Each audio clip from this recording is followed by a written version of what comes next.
এভাবেও ফেরা যায়, এভাবেই ফিরতে হয়।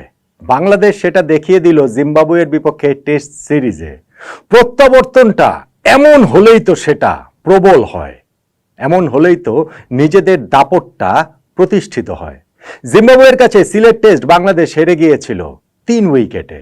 রুদ্ধশ্বাস ম্যাচ, যেই ম্যাচটা শেষ দিকে গিয়ে বাংলাদেশ জিতলেও জিততে পারত, কিন্তু চট্টগ্রামে সিরিজের দ্বিতীয় টেস্টে জিম্বাবুয়ে জিতলেও জিততে পারতো এরকম কোনো অবস্থাই নেই। কেননা বাংলাদেশ এই টেস্ট ম্যাচটা জিতে নিয়েছে ইনিংস ও 106 রানে। 3 উইকেটে হারের বদলা ইনিংস ও 106 রানের জয়ের মাধ্যমে নিয়েছে বাংলাদেশ। সিরিজটা আমরা জিততে পারিনি, তবে সিরিজটা হারিয়েও নি। ড্র হলো 1-1 এই বাংলাদেশ জিম্বাবুয়ে টেস্ট সিরিজটা। প্রথম টেস্ট ম্যাচ বাংলাদেশ হেরে যাওয়ার পর দলকে নিয়ে অনেক সমালোচনা হয়েছে, যেটা যৌক্তিক। ঠিক একই রকম ভাবে এই টেস্ট ম্যাচটা জয়ের পরে বাংলাদেশের প্রশংসাটাও যৌক্তিক। এখন আবার বলতে আসবেন না যেন জিম্বাবুয়েকে হারানো এইটা আর এমন কি ব্যাপার। ইন্টারন্যাশনাল ক্রিকেটে প্রতিটা ম্যাচেই জয়টা আসলে ম্যাটার করে। জিম্বাবুয়ের বিপক্ষে এই টেস্ট ম্যাচ জয়টা তাই বাংলাদেশের ভবিষ্যৎ ক্রিকেট সূচির জন্য তো বটেই, আমাদের ক্রিকেটারদের বর্তমান আত্মবিশ্বাসের জন্য খুব খুব খুব জরুরি।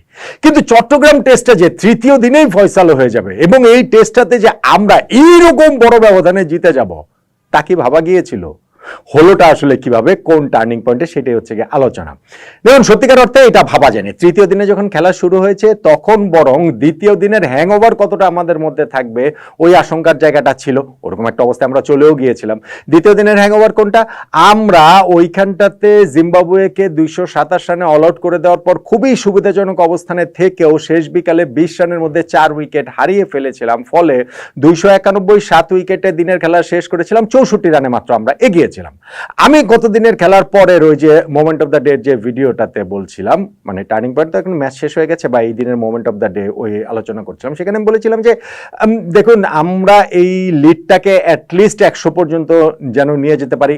যদি আমরা ওই যে 64 রানের লিড আছে ডাবল যদি করতে পারি, অর্থাৎ 128 রানের লিড করতে পারি, সেইখান থেকে আমরা এই লিডটাকে নিয়ে গেলাম 217 রানে। আমরা 7 উইকেটে 291 রানের নিয়ে খেলা শুরু করে আরো 153 রান যোগ করে 444 রান বাংলাদেশ এই জায়গাটাতে করেছে। এবং যখন আমরা 444 রান করেছি, সেই ক্ষেত্রে 217 রানে পিছিয়ে থাকা জিম্বাবুয়ের পক্ষে ম্যাচে আবার ফেরাটা খুব কঠিন হয়ে গিয়েছিল। আমাদের ফার্স্ট ইনিংসের লিডটা গুরুত্বপূর্ণ এই অর্থে যে আমাদের ফোর্থ ইনিংসে ব্যাটিং করতে হবে। অবশ্য ফেক্টরিংসে ব্যাটিং আর প্রয়োজনই পড়েনি, কারণ আমরা তো ইনিংস ব্যবধানে জিতে গেছি। জিম্বাবুয়ে 217 রানে পিছিয়ে থাকার পর তারা যে ব্যাটিংয়ে নেমেছে, আমাদের তাইজুলকে দিয়েই আমাদের ক্যাপ্টেন বোলিং ওপেন করেছেন এবং সেইখানটাতে তাইজুলের 4th ওভার, ইনিংসে যেটা 7th ওভার, ওই ওভারে তিনি জোড়া উইকেট শিকার করলেন। তার মধ্যে সেকেন্ডটা নিক ওয়েলচের যে উইকেটটা, সেখানে আম্পায়ার আউট দেননি, কিন্তু ডিআরএস নিয়ে ওই উইকেটটা বাংলাদেশ পেয়ে গেল। টি এর 9 ওভার পরেই টিতে 2 উইকেটে 17 রানে টিতে গিয়েছিল তো জিম্বাবুয়ে। টি এর পরপরই শন উইলিয়ামসের উইকেটটা তুলে নিয়েছেন নাইম, তার বলে যে সেকেন্ড স্লিপে ক্যাচ দিয়ে আউট হয়ে গেছেন জিম্বাবুয়ের এই অভিজ্ঞ ব্যাটসম্যান। তারপরেও কিন্তু মনে হচ্ছিল খেলাটা জিম্বাবুয়ে ইনিংস ব্যবধানে হেরে যাবে, বা অন্তত 3 দিনে হেরে যাবে, সেটা মনে হচ্ছিল না। কেননা এটা সামনে নিয়ে তারা 3 উইকেটে 69 রানে পৌঁছে গিয়েছিল, সেইখান থেকে 111 রানে অল আউট।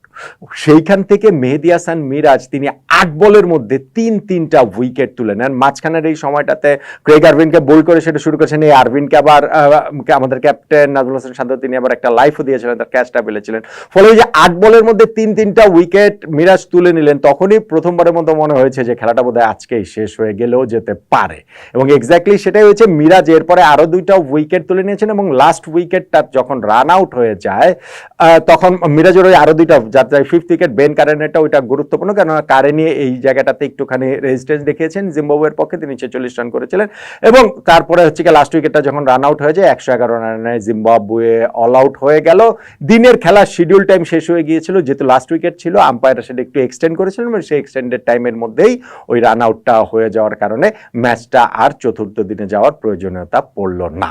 এখন আমাদের এই যে সেকেন্ড ইনিংসের কথা আমি বললাম, এই সেকেন্ড ইনিংসে আমাদের বোলিং হিরো মেহেদী হাসান মিরাজ 5 উইকেট পেয়েছেন। ওই যে বললাম মাঝখান দিয়ে তিনি 8 বলের মধ্যে 3 উইকেট পেয়েছেন।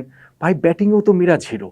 এই যে আমি বলছি যে প্রথম ইনিংসে আমরা 217 রানের লিড নিয়েছি, যেই লিডটা আসলে 100 হলেই আমরা বর্তে যেতাম, দ্বিতীয় দিন শেষে যে অবস্থা ছিল সেটা তো মিরাজের কারণেই, মিরাজের সেই অসাধারণ সেঞ্চুরিটার কারণে। টেস্ট ক্রিকেটে তিনি দ্বিতীয় সেঞ্চুরিটা আজকে পূর্ণ করেছেন এবং টেল এন্ডারদের নিয়ে তিনি কি লড়াইটাই না করেছেন। প্রথমে তাইজুলকে সাথে নিয়ে 63 রানের জুটি করেছেন, তারপরে তানজিম সাকিবকে সাথে নিয়ে 96 রানের জুটি করেছেন।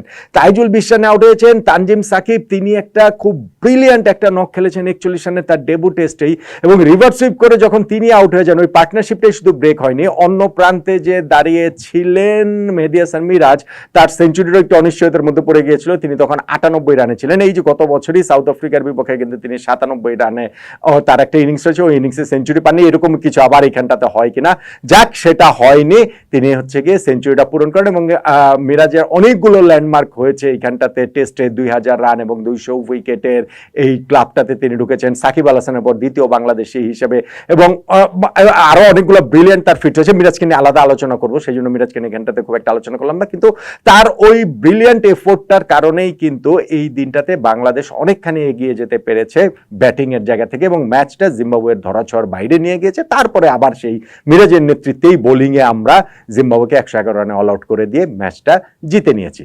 মোমেন্ট অফ দ্য ডে এর কথা যদি আমি এখানটাতে বলি যে কোনটা আসলে মোমেন্ট অফ দ্য ডে, সেইখানটাতে আমরা একটা লাকি ব্রেক পেয়েছি। ওই লাকি ব্রেকটা গুরুত্বপূর্ণ।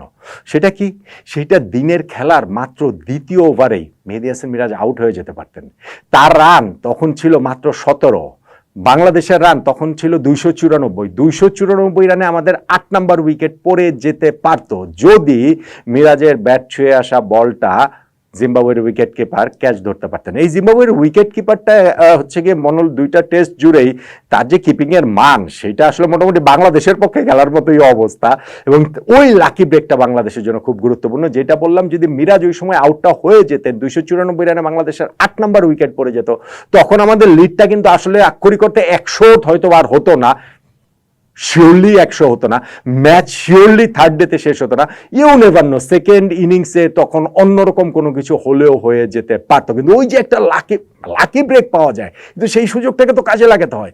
মিরাজ সেই সুযোগটা দারুণভাবে কাজে লাগিয়েছেন, নিজের টেস্ট ক্যারিয়ারে সেকেন্ড সেঞ্চুরি তুলে নিয়ে এবং দুইটা ব্রিলিয়ান্ট পার্টনারশিপ তাইজুল এবং তানজিম সাকিবের সঙ্গে গড়ে জিম্বাবুয়ের ধরাছোঁয়ার বাইরে ম্যাচটাকে তিনি নিয়ে চলে গিয়েছেন। তাহলে এই যে টেস্টটা বাংলাদেশ ইনিংসেও 106 রানে জিতলো, আমরা সিরিজটা ড্র করলাম প্রথম টেস্ট হারার পর দ্বিতীয় এই টেস্ট জিতে, সেইটার মোমেন্ট অফ দ্য ডে কোনটা? আমার কাছে মনে হয় অন্য অনেক কিছুই আপনি বলতে পারেন, ইনক্লুডিং সেকেন্ড ইনিংসের শুরুতে তাইজুলের 1 ওভারে 2টা উইকেট, কিংবা মিরাজের ওই যে 8 রানের মধ্যে 3টা উইকেট।